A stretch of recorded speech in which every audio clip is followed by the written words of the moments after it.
Good evening, everyone. There's such energy in the room. I can feel it. Can you feel it?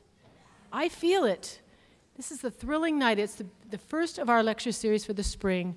The Institute for Leadership Studies, in partnership with Book Passage, is hosting tonight's lecture series.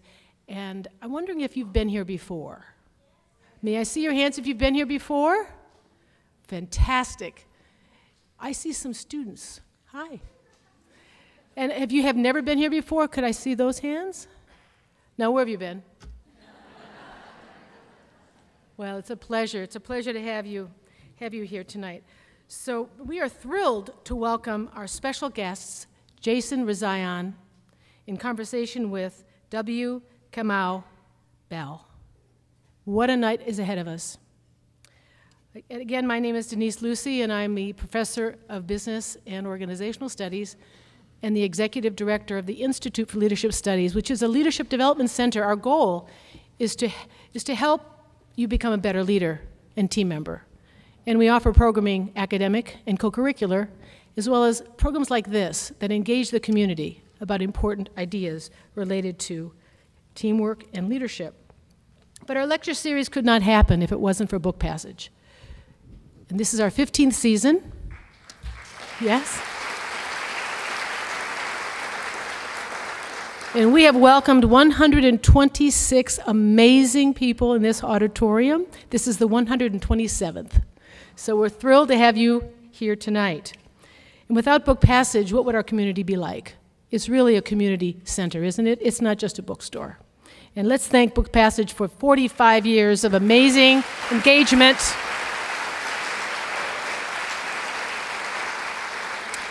Elaine and Bill Petruccelli also have San Francisco and Sausalito stores, and we're thrilled to support them. Tonight, I understand we have 45 students in the audience.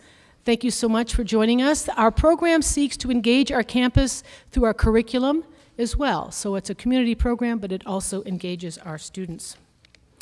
Now, how could we do this without financial support and sponsorship? Well, we couldn't.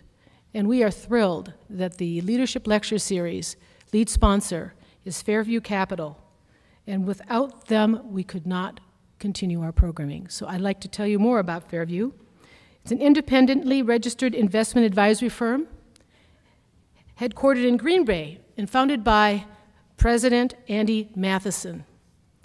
Fairview Capital currently manages over $2 billion for individuals, trusts, retirement plans, foundations, and endowments. Fairview Capital is proud to serve nonprofits of Marin through its extensive volunteer engagement programs for their team and their community. The firm provides a high level of personal service that encompasses both investment management and financial planning. And without their support, as I said before, we couldn't continue our program. So with great appreciation, would you join me in thanking Fairview Capital for their participation?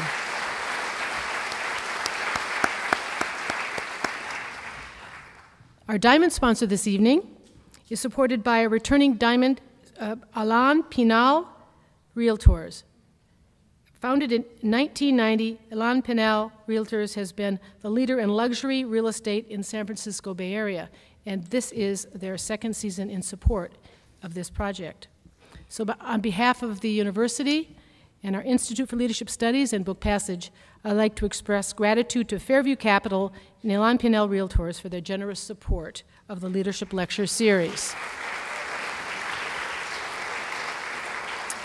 So this evening, I would like to introduce our tonight's speakers as Joanne Zavlaris, the Vice President for Alain Pinal for Marin and Wine Country offices. So please join me in welcoming Joanne Zavlaris. Wow, what a great crowd. This is exciting. I am privileged to welcome our guest this evening, journalist and author, Jason Rezaian. Jason was born and raised in Marin County and attended Marin Academy. He is a graduate of the New School's Eugene Lang College and holds both American and Iranian citizenship. Jason previously wrote for the San Francisco Chronicle and the Monocle before being based in Iran in 2009, writing for the Washington Post.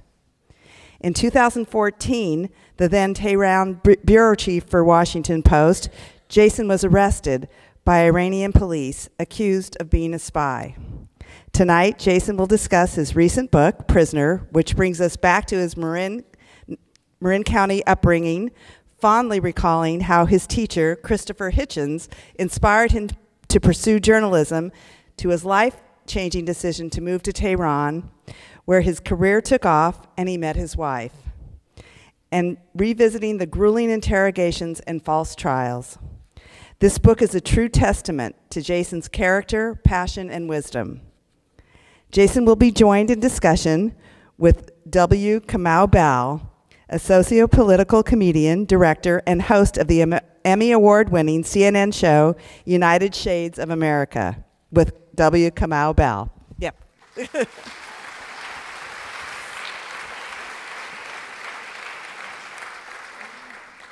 Please join me in welcoming to Dominican University our honored guests, Jason Rezaian and W. Kamau Bell.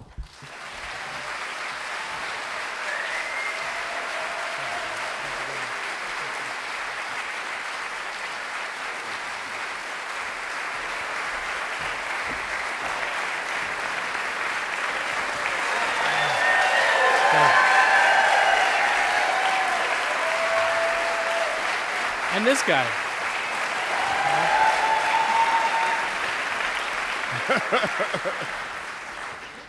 Unfortunately, our time is up. Yeah. Welcome to San Rafael. Have you been here before? Once or twice. Yeah. I know. I'm kidding, everybody. I'm kidding. This is a home game for you. This is a big-time home game, and I hope I don't botch it. Yes. Yeah. Thanks for being here. I think you need to shout out, since you're related to half the people here. Exactly. I think you should probably shout out some of the people here who are here in the room with you tonight. Well, look, first and foremost, I got to shout out to my wife, because it starts and stops with her. My dear mom, my big brother, lots and lots of relatives. Teachers from different parts of my life. I know that you're out there. Book Passage, Elaine, thank you for making this happen. I would just like to point out right now Yegi is mouthing something She's for you to mouthing say. it. She doesn't realize the lights are hot and I can't see. So just say it. Just say it. Who am I supposed to say? My buddies. My buddies. Thank you guys for being here. Hi, buddies. Let's talk shop. Let's talk shop. Yeah, there's so many places we could start. I think, and we'll talk about this as we go through. One thing that it's important for people to know who are thinking about picking up this book, who have either heard your story, not heard your story, or see the jacket, is that it's way funnier than it should be. Yeah. Yeah, and as a comedian, I respect the fact that humor goes everywhere. It's universal. Does. It goes with you to the other side of the world. It goes to your cell in solitary confinement if you're lucky enough. Yeah. And I tried to always keep a little piece of that with me. And I've talked about it with members of my family and friends. And one of the things that people said to me when I first came out was, your communications and your eye contact is all a little bit shaky, but you're still you. And that made all the difference hearing that when I came out. And a big part of that was being able to laugh just a little bit every day. Find something ridiculous to laugh at. Yeah. And if you pick up this book and read it, you'll find out that there was a lot of ridiculous things going on in that situation. Yeah. So, I want to read part. Well, should I read this? I don't know how this works. Go for it. I've never done this. Okay. I'm going to read. This is my personal favorite. It's not my favorite part of the book, but it's the part that you knew that would resonate with me due to some history I have. So I'm going to read this part of it. Should I read to myself or out loud? Out loud is better? Do it out loud this time. Okay, all right. We're grading you here. I know. I'll never be booked in San Rafael again. Here we go. Okay, so this is a sort of a typical day. Typical day in interrogations. Typical day in interrogation. All right, so we'll pick it up here. So this is one of your interrogators talk to you. Here is like a hotel, a nice, quiet room. It's very peaceful. And then you say, yeah, he's definitely fucking with me.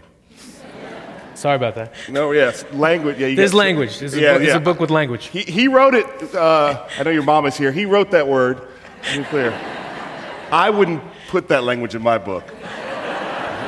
I think there's some copies of your book here, and I'm going to go check. Oh, yeah, then I would. Okay, yeah, good point. He said, "You're upset today, and this is your interrogator, you're upset today, but be hopeful. You are very important people." I just stared at him. And then the interrogator says, "Come on, who will be you in the movie?" He prodded. And then you say, "If they make a movie, I know exactly who will play me." I said with extreme confidence, "Tell me, Denzel Washington."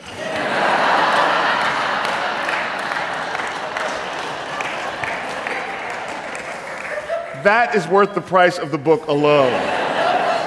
True story. True story.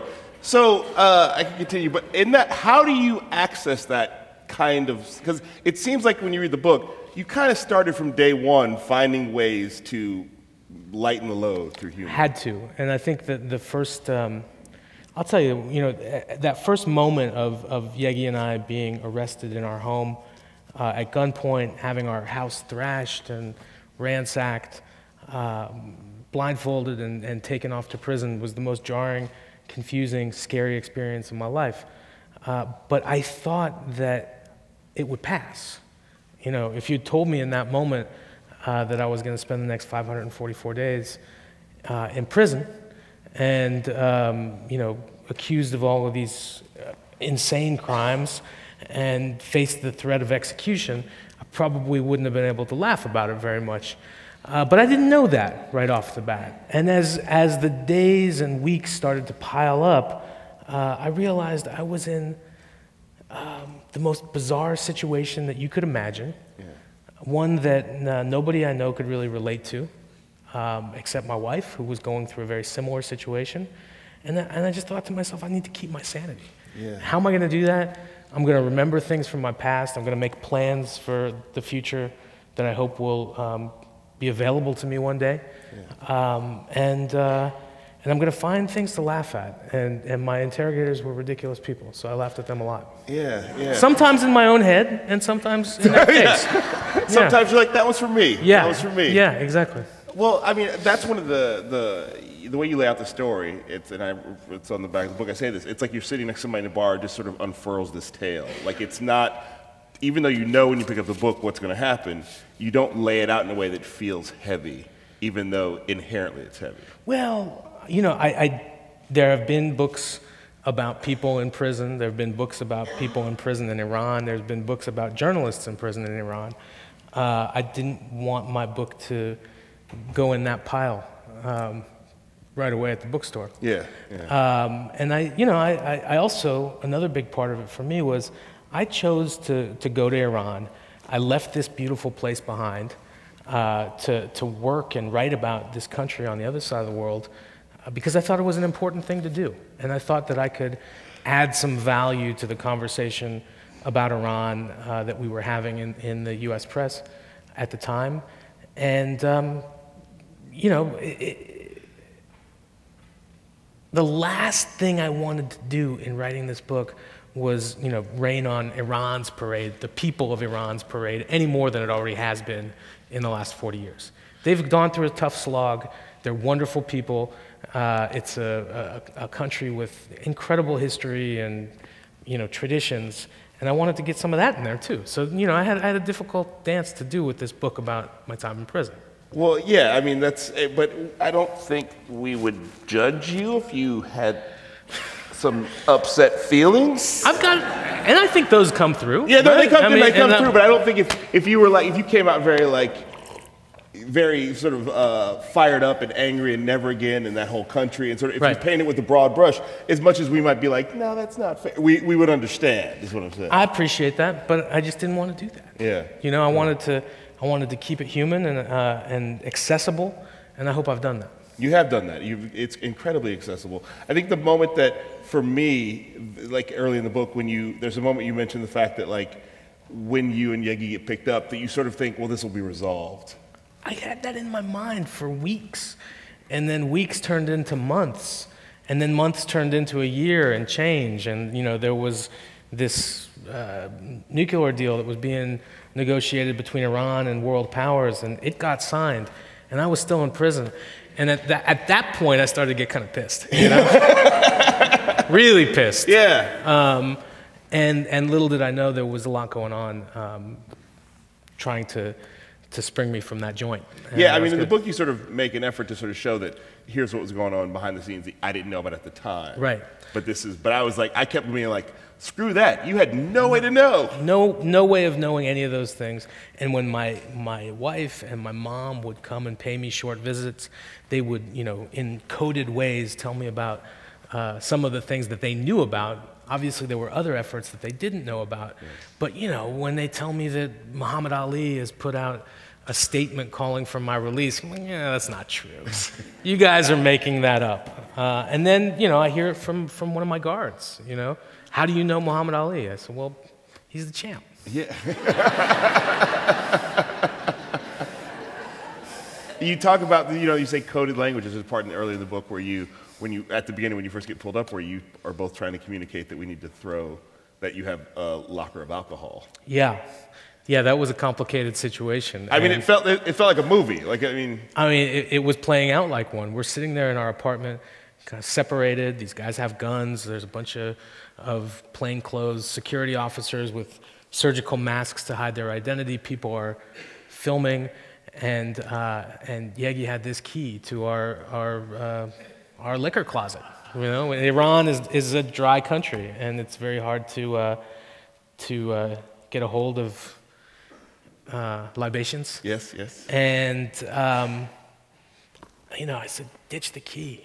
And at some point, she was able to convince the guards that she had to go to the bathroom, and she flushed the key down the toilet. She came out and across the room, gave me a wink, like I did it. And I thought we were out of the woods at that point. Well, this will be over. And the booze never came up, right? So. And yet something called, suspiciously, the Iranian Avocado Project. Yeah. In my backyard here in San Rafael, we had an avocado tree that didn't produce a lot of fruit, but it was there.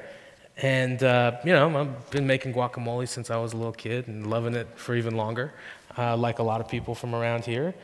And it was something that in Iran just didn't exist. There was no avocados. For those of you who are Iranian, I hope you can attest to your American friends who don't know much about the country that it's not just one big desert. It's one of the great agricultural centers of the world and has been for millennia. So I wanted to know why they don't grow avocados there. And I undertook a Kickstarter project and tried to raise money to do this. I was going to bring avocados to Iran or figure out why they weren't there already. And this is, just to be clear, this is before... This is in 2010. This is years before all this happened. And I failed miserably in my quest to raise money, and that was that. Yeah. End of the story until the first interrogation, and that was their proof that I was the CIA station chief in Tehran. I said, how did you guys come up with that? I'm blindfolded, sitting there, and said, this is code for something. We don't know what, but you're going to tell us before you get out of here. And I laugh about it now, but in that first encounter, I just thought to myself, that's not possible, right? This is not possible.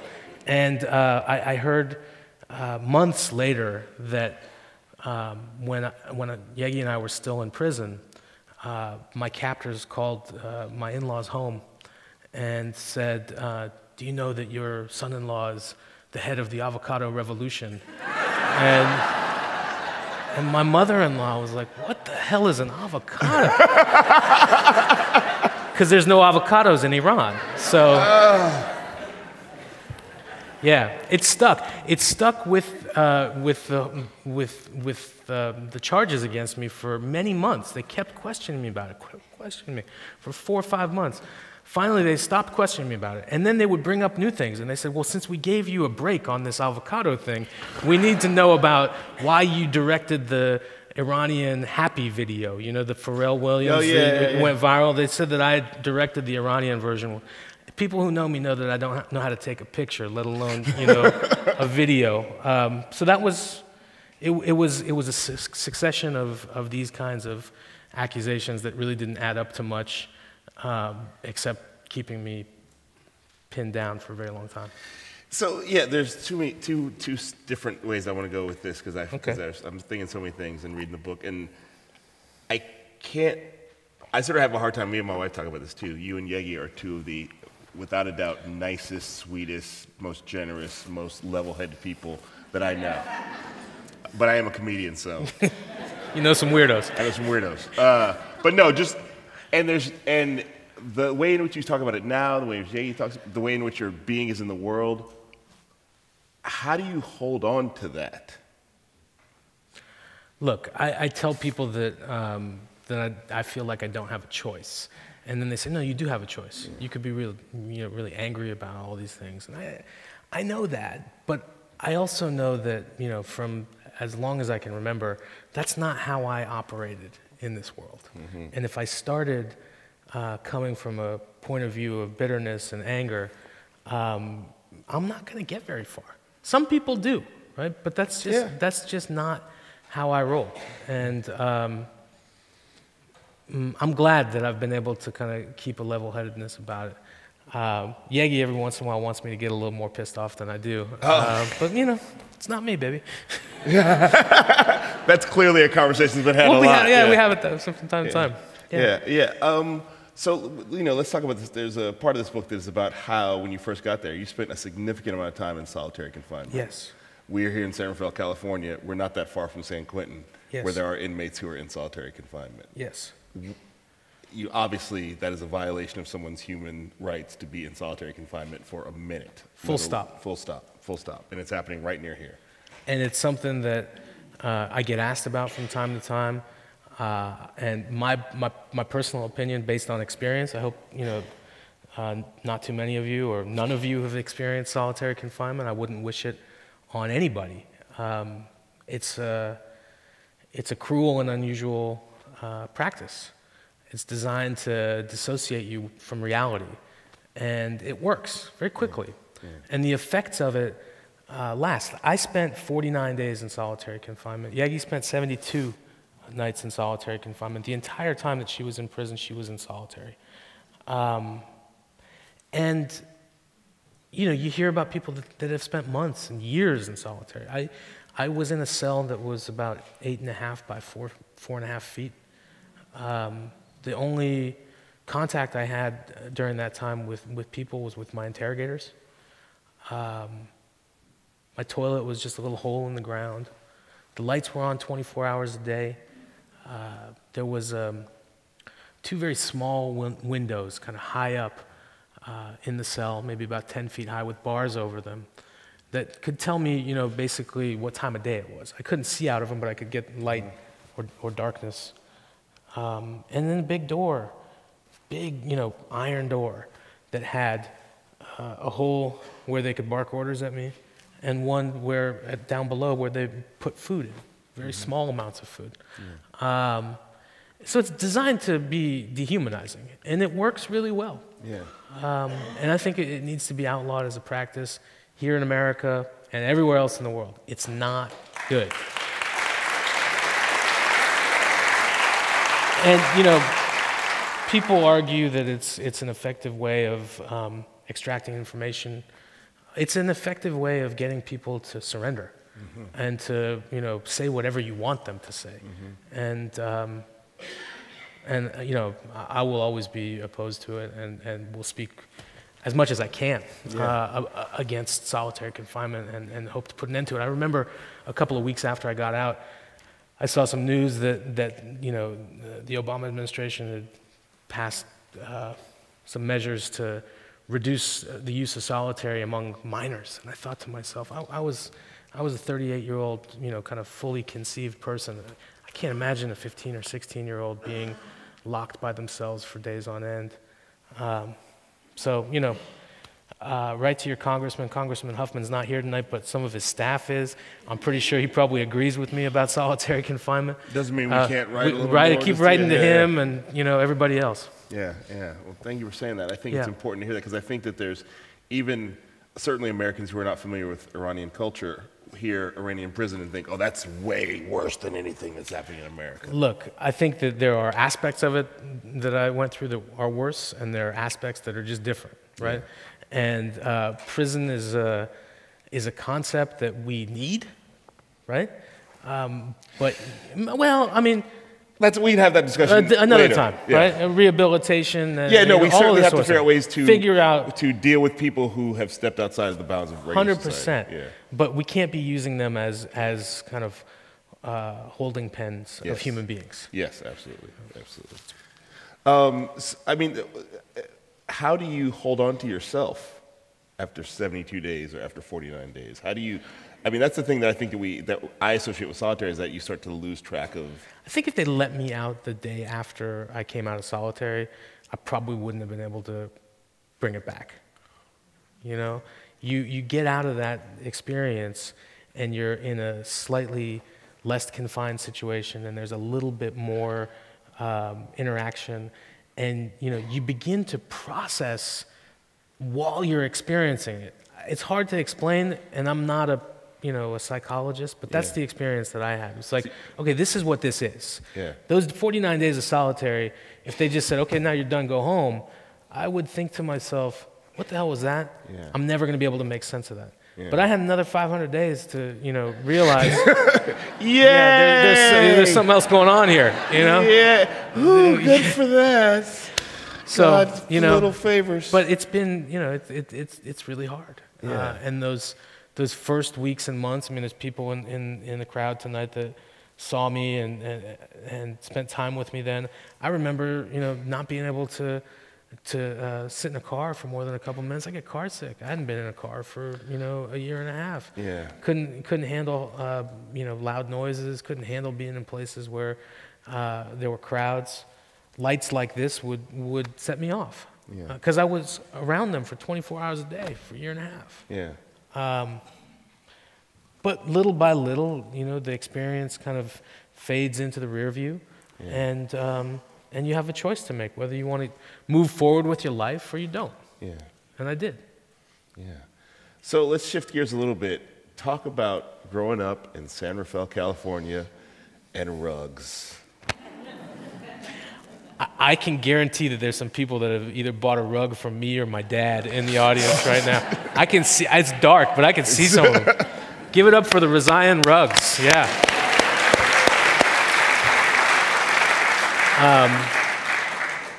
I think my dad opened the first Marin rug shop. Mom, what year was that? 69. All right, 1969, my dad opened a rug shop in Tam Junction in Mill Valley. Oh, now people are like, oh, wait a minute, I do own a rug from there. Yeah. And it's this iconic building that's still there,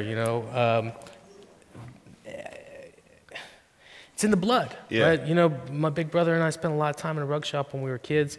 He was smart enough to, head for the hills and not get involved in rugs. Yeah. I wasn't so smart. Yeah, you were like, thought you were going to, that might have been a career. I thought it was a career path. And I'd been, in my 20s, I spent a lot of time in Iran. I thought to myself, okay, I can import rugs and, get involved in the family business while I try and, get a head start in a writing career.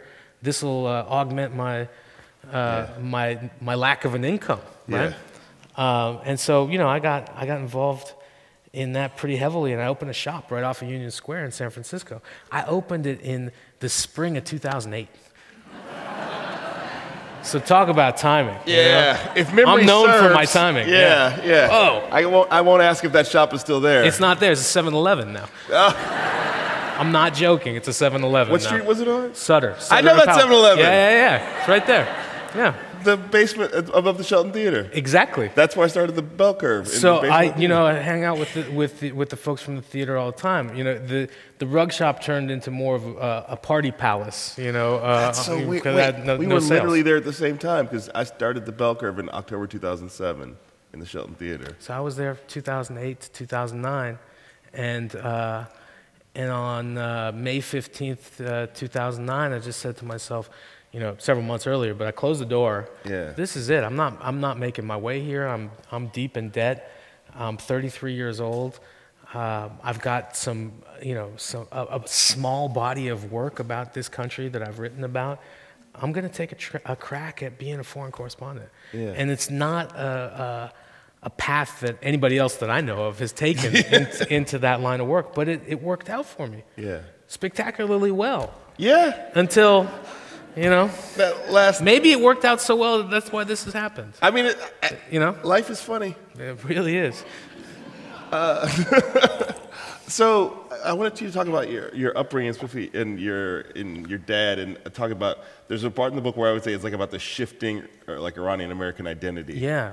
And how politics sort of went from being like he was just any other. It felt like another Sure. member of the community to suddenly. Yeah, I mean, I think it was, and you know, we're talking about right here in Marin County. You know, my folks moved here in the late '60s. They were established people. My dad's business was doing really well, and then boom, the hostages got taken, right? The embassy's taken over, and you know, business comes to a grinding halt. Nobody wants to have anything to do with people from that part of the world, right? You know, the shop got shot up.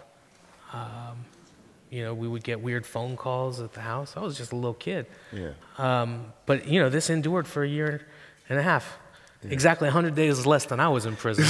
I broke their record. But it was a hard time to be Iranian in America because before that, there wasn't really a perception of Iranians. Yeah. It was a country that we had good relationships with, and then it was a country that we had no relationship with and that was holding Americans hostage.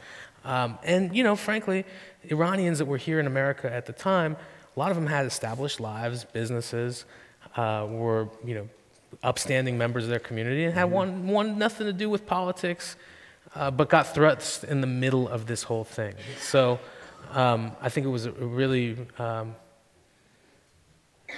eye-opener about America for my dad. Yeah, I mean, to me, it's sort of like, this is my interest in this, is that it's sort of the creation of a racial identity that didn't exist. Didn't exist, right? Yeah. You know, you were just some other guy with a bit of an accent or whatever people liked. You didn't know how to pronounce his name. He was really cool. Oh, he's from there? We don't want to have anything to do with that. Yeah. He should go back to where he came from. Yeah. I mean, you know, it's 2019. I still go back to where I come from. That's why I'm here tonight. I decided to just... And it feels pretty good, so thank you for that. So talk about, a lot of the book is also about like the sort of the ins and outs of what happens when you think you're about to get out.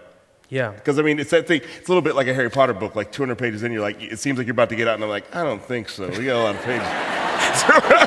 Yeah, look at the name. It doesn't really match. Yeah, I was like, it feels like we're about 300 days in, and it says 544, so I feel bad for the main character here, but... Yeah, look, you know, from the very beginning, the whole plan is to keep you off your footing, to confuse you, right? At first, they want you to cop to things that you didn't do and, you know, get on TV and go to the court and say, I spied for America and Obama directed me to do this and John Kerry told me to do that. It's like, well, that didn't happen. You know, I'm not gonna say that. And then the attitude of your captors changes. They talk about cutting off your limbs. They talk about executing you. That it's a matter of days before you're going to be executed. And then that doesn't happen, and they say, no. It's a matter of days before you go home free. And it's just this constant keeping you off your rocker, you know, really. Yeah. And I thought in the first 6 months or so, there were many occasions where I must be getting out. Because this, you know, this sort of thing of journalists being taken in Iran, I broke that record too, right? Record setter. Yeah, I mean, we've got all kinds of records, man. Yeah, you know, it just seemed unfathomable that it would take this long. Yeah. But I knew as the time kind of dragged on that getting me out was going to be harder and harder and harder. And I had it, and I don't want to ruin the book, right? Go out and buy it and read it. Most of you have it, right? You get out. I get out, and I'm here now. Yes. But I just knew that the end wasn't going to be easy. That they were going to put me through some real... You remember the Indiana Jones movie? You know, the Last Crusade when he's going for the Holy Grail? Yeah. It was going to be like that. Yeah. You know? You had I to mean, take it is some- written in such a way that I knew you were out. I know we're at day 542 in the book, so I'm like, oh, it's But coming. you were sweating bullets, right? And yet you're still like, maybe he doesn't. I mean, Maybe it's he's not just, getting out. Maybe this isn't really Jason. Maybe it's somebody else. Yeah. So, I'm talking about Yegi. Yeah. What was it like to be in prison together but completely separate, not knowing what was going on? I think, you know, that's the one part of this I can't laugh about. Yeah. You know, we were separated, you know, minutes into our arrival at the prison. I was blindfolded. They put her in the prison uniform more quickly than me. You know, they were trying to basically get me to say that I was what they said that I was, and that, you know, I was ready to be a double agent. It was really ridiculous. It was, you know, like out of a bad spy movie. But and then I didn't hear anything, and they wouldn't tell me anything. I had no idea where they were, where she was, what they were doing with her. It's a prison known for committing horrible acts of violence against male and female prisoners. And that time just dragged on and on and on. And I felt guilty, right? I mean, you know, she married me, Yeah. right? Yeah. And your mind plays tricks on you. So, you know, you try very desperately to stay away from these dark corners. And then finally on the 35th day, we were allowed to see each other. 35 days. Literally no contact, no news, you know, no proof of life, no, you know, photo on their cell phone that here's your wife, she's okay. None of that. And that was probably, in a weird way, you know, in a really weird way, the best moment of my life, you know? Because I realized, okay, we're alive. Yeah. We're both alive. They've let us see each other. That probably means something. And it gave me real fuel. I won't tell you too much about that meeting, but it was brief. I think Yegi was really scared. By that point, I'd lost a ton of weight, most of which I've put back on. But, you know, I was a shadow of me. And, you know,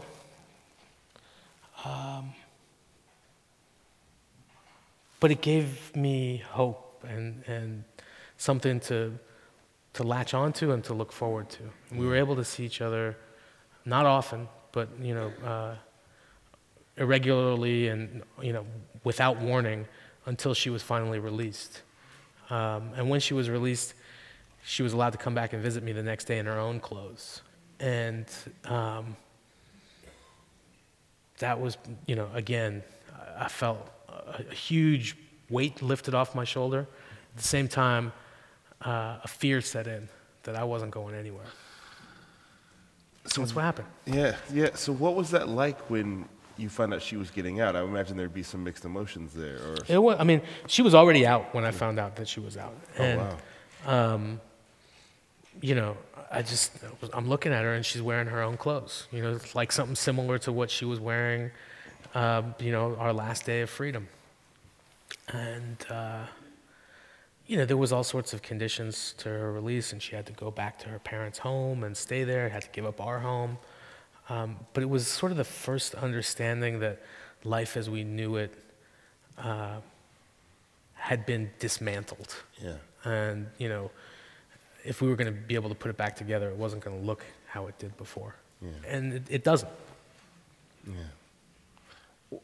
Are there like little ways that it's, I mean, what are there ways that you notice, like that you can share that you're like, this is different? Like, Well, I mean, first and foremost, that was, you know, the night that we were arrested was the last time I ever saw our home. You know, that's it. Like, full stop.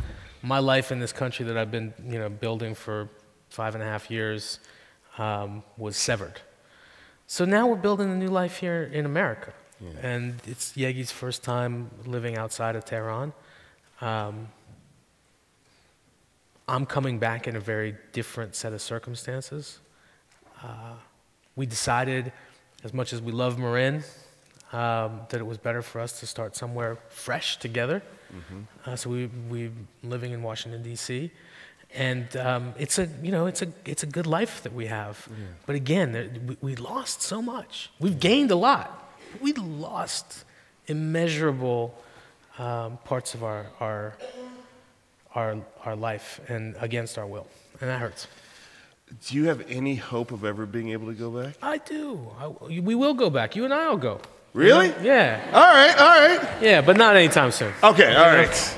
Yes, if you tell me it's time to go, I'm going. All right. Yeah, cool. yeah. That's a promise. Yeah.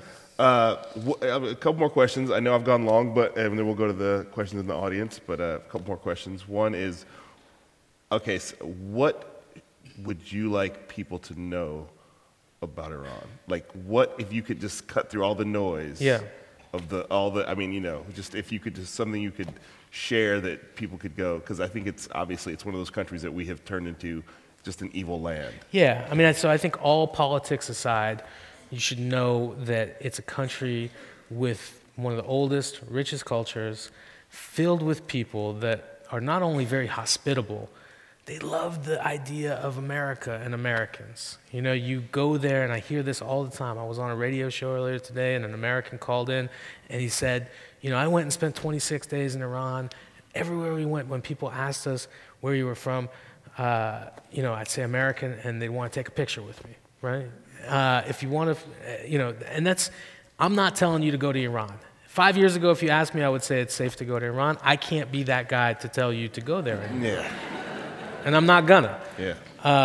But I don't think that what happened to me should be used to weaponize a policy against the people of that country. The regime and what they do is not something that I can accept in a lot of different ways. They've done some horrible things to me personally and my family and millions of other people. But that shouldn't be a reflection on the people there. We talk to people. As a journalist, I talk to people from all over the world, and I'm always disappointed when I hear people say, why don't you Americans, why aren't you able to separate a country from that country's government and policies? Yeah. And I don't have a good answer for that, but we should do that more often. Yeah, well, I mean, not for nothing, but everything you said about Iran is kind of how we could describe this country at this point. Of course. Yeah. Exactly. I mean, we're wonderful people, right? Yeah, wonderful people. We're wonderful people. Like to take pictures. Yeah, exactly. Exactly. Like at the to have top, dinner. Kind of a cluster. Cluster F, Mom. Cluster F. We talked about this on the phone when we talked today. We know that we can't go to the audience questions before we talk about our mutual friend. Anthony Bourdain. Yeah. Look, I mean, he was,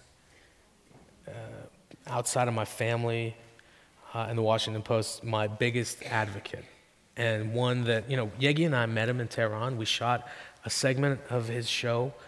And then 6 weeks later, we were arrested. Our appearance on that show had absolutely nothing to do with us being arrested. But for the rest of Tony's life, and probably for the rest of Yegi's and mine, people will ask us, did that have anything to do with it? I mean, 90% of the time when we're recognized, people say, we saw you on Anthony Bourdain's show, that's how we know of your story. And that's an incredible thing, right? I think it did probably more than anything to raise awareness about our plight, that, one of our most beloved television personalities, maybe our most beloved. You're right up there, man. We love you too. Oh, thank you. Was essentially saying that these are two good people that haven't done anything wrong, and it became impossible for people to look at us and wonder, right? Yes. The New York Times couldn't write a story and say, Jason Rezaian, his neighbors say he was a quiet man. Here we are on TV with Bourdain. Yeah. So they couldn't both sides you. Some people say. Some people say, yeah. And then when we got out, he just put himself out there for us. I mean, look at the book. I mean, his name is on the cover. He published it. he was an incredible friend and advocate to Yegi and I. And it's a very hard thing to explain that you'll understand better than most. You have an interaction with somebody on screen, and you and that person are known for that together. Yes. And sometimes, not often, a personal relationship evolves out of that thing. And nobody will ever see that personal relationship besides you and the person involved. And that's the opportunity that Yegi and I had with Tony. And his death, since we come back, it's by far the hardest thing that we've had to deal with. Yeah. And it's still, when we see him on TV or hear his voice somewhere, see a picture of him, it's just a sigh, Tony. He was the guy. I mean, like everything that you hear. That's the thing. When people ask me what was he like, I was like, everything. If you like him, he is exactly what you think. If you hate him, he's exactly what you think he is. He was the guy. He's exactly that guy that was on the TV screen. And I felt fortunate too that when doing the episode with Kenya, there's this Bourdain seal of approval. Yeah. That is sort of bigger than you can be on a lot of different shows, but there's a specific thing that happens when you're with Bourdain, right. and he's enjoying your company, because he did not enjoy everybody's company. He didn't. No. And he would let them know. Yeah. But that when he enjoyed your company, people could see that you become knighted in some way. Yeah. And so I think it was. It's something that we that Yegi and I hold as just one of the most important things in our life. Yeah. We're going to take some questions from the audience. Let's do it. Sound good? Yeah. That sound good? Yeah. Give him a round of applause, everybody. Thank you.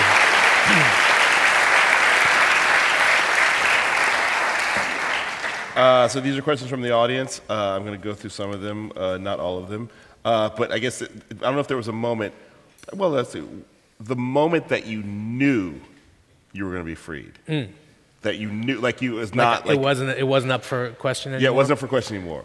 What was that? Do you remember what you were doing? What was going on in that moment? So they had come to me about 10 days before I was actually released and said that it was going to happen, and I didn't believe them. Yeah. And there was all of these little things that had to happen before that was the case. And then finally, the day that I was being released, they told Yegi to bring me some clothes, some of my own clothes. So they handed me my wedding suit. She brought your wedding suit. She brought my wedding suit and the shirt that I got married in. She's like, this is the happiest day of his life. Exactly. And I'll never forget. In the bag were cufflinks, and these guys had never seen cufflinks before. And I don't wear cufflinks very often. I'm wearing them tonight, but they're like, what do you do with these things? How you're not doing that right? Do it like this. Do it like that. And I got in the prison van that I'd been taken to court to, that I'd been arrested in, and all this, and I was in my own clothes for the first time. And the waves of relief started to kind of mount, and the anger dissipated. And then there's this whole crazy thing that happens at the airport, which you all can read about. But that knowing that I was going to leave, and ultimately at the airport being reunited with my mom and Yegi, I don't think any of us had slept in a very long time. Yeah. And we took a nap on the plane. Somebody took a picture of that, right? There's a picture of us napping on the plane, Yegi and me.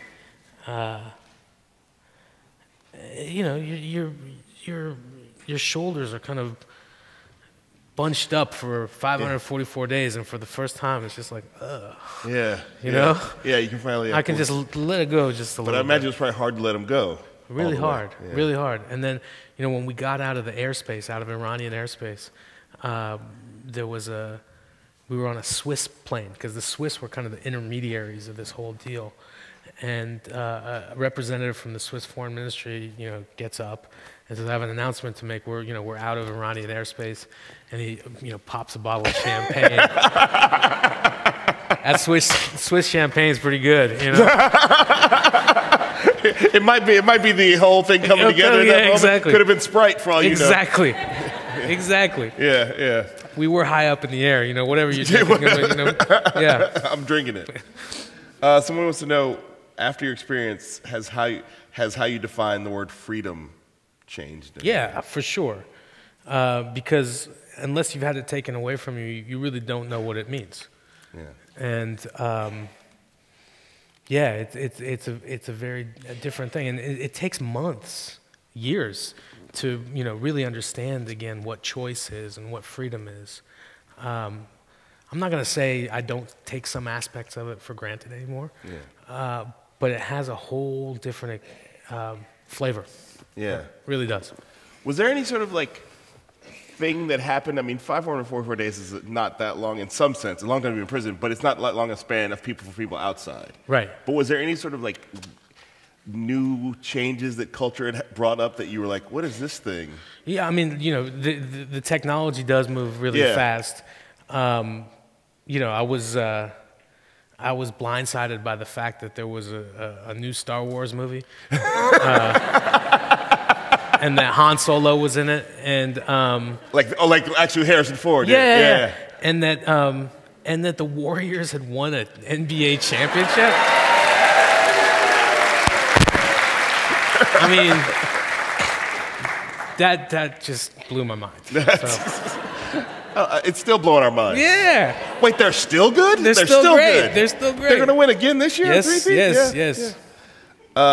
This is a question, I don't know that you can even answer this, but it's certainly a good thought experiment. Okay. What do you think the real reason is that the Iranian government put you in jail? I mean, I think that it's a complicated question that could take a very long time to answer, but ultimately there are different factions within the Iranian regime, and the one that took me did not want to see these negotiations with the U.S. and world powers come together. They were doing everything that they could to scuttle a deal before it happened, and the guys who were pushing the deal threw me under the bus too.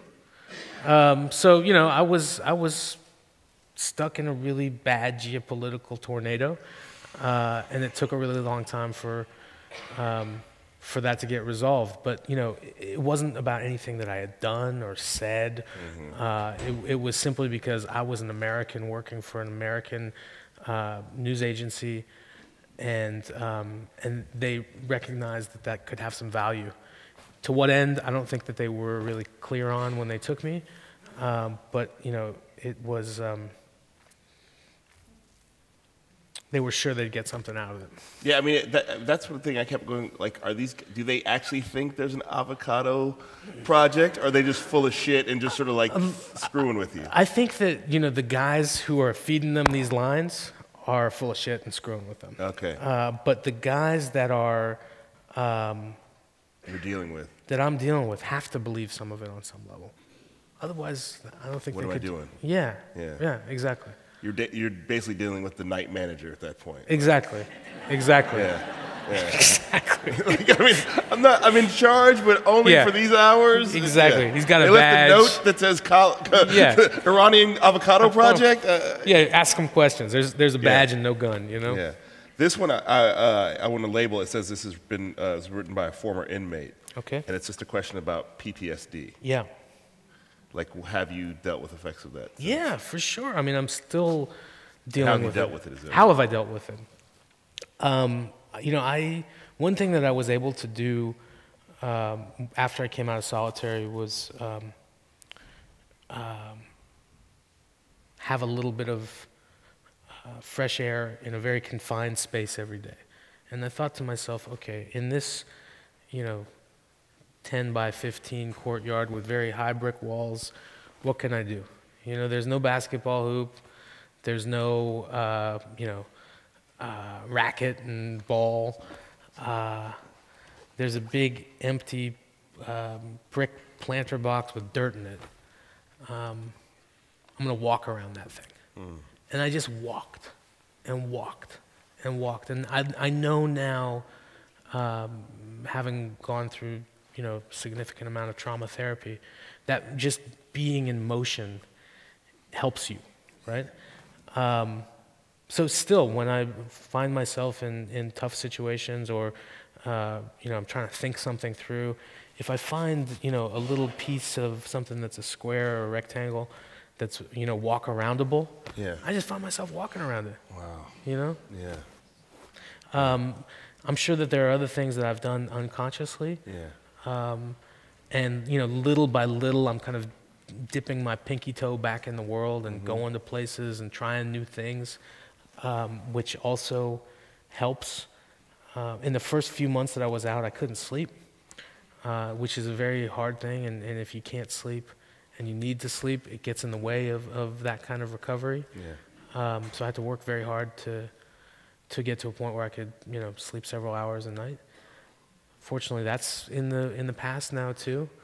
Yeah. Yeah, and they also want to know if you've tried this. That's none of the audience's business. I don't know what that is, but I actually have. Okay. And, it didn't do for me as much as I had hoped. Okay. And I might try it again. Okay. You always want to know what happened, but you don't get to know because that's how it works sometimes. It's in a different color ink, so that's just between us. It's magic ink. So, but the person who wrote it knows, and now Yeah. you got the answer because I'm tricky and I know how to do things. I appreciate it. None of your business what I've done and ain't done. This is a great question, especially in this current era. What advice do you have for beginning journalists? That's great. Stay away. No.